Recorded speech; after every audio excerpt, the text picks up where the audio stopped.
नमस्कार मेरे प्यारे दोस्तों, मेरे प्यारे मित्रों। उम्मीद है आप सब स्वस्थ होंगे। आज 21 सितंबर यानी विश्व शांति दिवस है, जिसके उपलक्ष्य में, जिसके संदर्भ में मैं कुछ बोलना और आप लोगों के साथ शेयर करना चाहता हूं, जिसका आपको प्रत्येक दृष्टि से निश्चित रूप से लाभ ही होगा अगर आप सुनेंगे। प्रत्येक वर्ष 21 सितंबर को विश्व शांति दिवस मनाया जाता है। पहले यह प्रत्येक सितंबर में तीसरे मंगलवार को मनाया जाता था, लेकिन बाद में इसके लिए एक डेट फिक्स हो गई कि यह प्रत्येक वर्ष 21 सितंबर को मनाया जाएगा, भले ही उस दिन, उस तारीख को कोई भी दिन बैठ रहा हो, चाहे मंगलवार पड़े या ना पड़े, फिक्स हो गया 21 सितंबर की तिथि।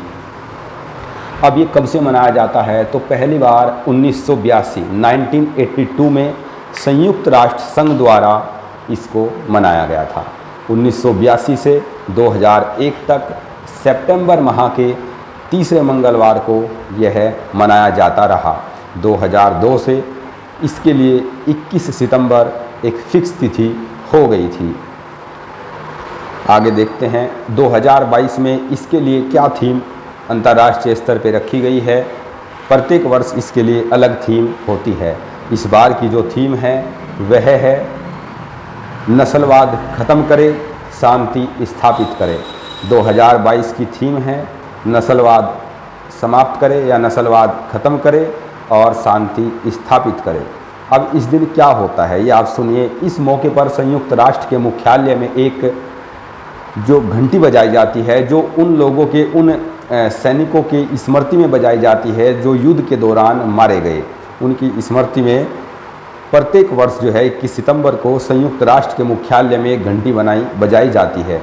और वो जो घंटी है वो सिक्कों से बनी हुई घंटी है, और वे सिक्के प्रत्येक जो महाद्वीप है वहाँ से जो बच्चों ने दान दिया है सिक्कों के रूप में, उन सिक्कों से वो घंटी बनाई गई थी शुरू में। और उस घंटी पे एक तरफ लिखा हुआ है कि दुनिया में लंबे समय तक शांति बनी रहे।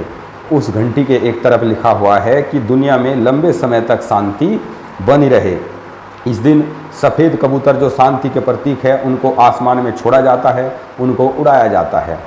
इसी के साथ साथ इस दिन को मनाने का उद्देश्य ये भी है कि अंतर्राष्ट्रीय स्तर पे युद्ध विराम बना रहे, शांति बनी रहे, एक दूसरे देशों के बीच भाईचारा बना रहे, कहीं भी युद्ध जैसे हालात ना हो।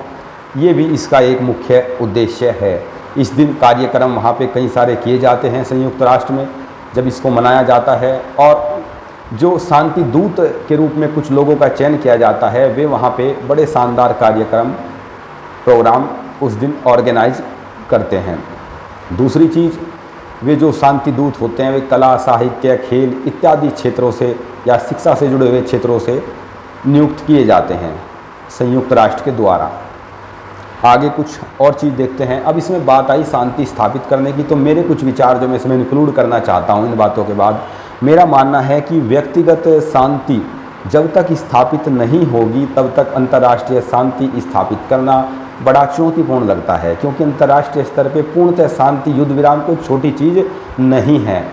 वो तभी संभव है जब व्यक्तिगत, इंडिविजुअल शांति हमारे पास हो और संतोष हो, प्रेम हो और भाईचारा हो। तभी जाके अगर पारिवारिक आंतरिक शांति आपके पास है, कुटुंब स्तर पे शांति है, तो वो अंतर्राष्ट्रीय स्तर पे भी डेवलप हो जाएगी, अदरवाइज नहीं। अगर इंसानियत से एक्चुअली क्या है कि क्योंकि सभी जो देश है, धर्म है, जितने भूभाग है जो अलग अलग हमने बांट दिए हैं, ये सब बंटवारे हमारे द्वारा ही किए गए हैं। इनका बंटवारा प्रकृति के रचयिता अर्थात जो ऊपर आध्यात्मिक शक्ति के रूप में ईश्वर विद्यमान है उसके द्वारा नहीं ये बंटवारे किए गए, धर्म के, जाति के और भूभाग के। ये सब मनुष्यों के द्वारा ही किए गए हैं। अदरवाइज तो मैं और एक अमेरिका का नागरिक, किसी भी देश का नागरिक, हम सब एक ही है, सब इंसान ही हैं। और अगर इंसानियत कायम कर ली तो फिर अंतर्राष्ट्रीय शांति कोई मुश्किल चीज़ नहीं है। अच्छा, अब सवाल ये है कि अंतर्राष्ट्रीय शांति, प्रेम, सद्भाव कैसे प्राप्त हो? तो इस सब के लिए मैं मानता हूँ मार्ग है अध्यात्म, मार्ग है नैतिक मूल्यों को बढ़ावा देना, और मार्ग है मेडिटेशन यानी ध्यान करना। इन सब चीज़ों को प्रोत्साहित करना, और इन चीज़ों के बिना, व्यक्तिगत शांति के बिना अंतर्राष्ट्रीय शांति की बात करना ठीक वैसे ही है जैसे प्रेशर कुकर में जब खाना बन रहा हो और आप जो है उसकी जो साउंड आता है, सीटी की आवाज़, उससे परेशान होकर उस पर आप हाथ रख लो और कहो कि शांति हो गई। नहीं, वो शांति नहीं, वो एक बड़ा ब्लास्ट होने वाला है, वो गंभीर शांति है। एक्चुअल में शांति तभी स्थापित होगी जब उसके अंदर का दबाव कम होगा और जो अग्नि वहाँ पे है उसके नीचे तपिश वो बंद होगी। तो मेरा मानना है व्यक्तिगत शांति, आंतरिक शांति और संतोष, भाईचारा अगर ये विकसित हो गया तो उसका परिणाम अंतर्राष्ट्रीय स्तर पे भी बहुत सुखद होगा। अन्यथा वहाँ इतनी अच्छी कल्पनाएं करना और निजी स्तर पे जो है उन चीज़ों को जो है हम नहीं देख रहे हैं, नहीं हमें प्राप्त हो रही है, तो लक्ष्य असंभव फिर दिखाई देता है। फिलहाल भी युद्ध चल रहा है लंबे समय से, यूक्रेन रूस का, कहीं ना कहीं इन सब के कारण होते हैं। खैर चलिए, दूसरा आज अंतर्राष्ट्रीय अल्जाइमर दिवस भी है। मस्तिष्क की जो भूलने की बीमारी है उसके संबंध में भी, किस तरह के जो पेशेंट हैं उनकी केयर करें, उनके प्रति रेस्पेक्ट अपनी दें हम।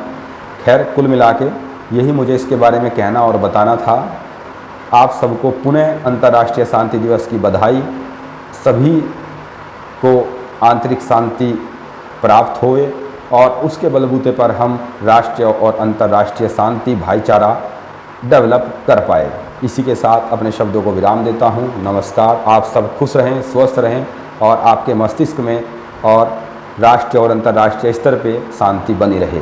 धन्यवाद।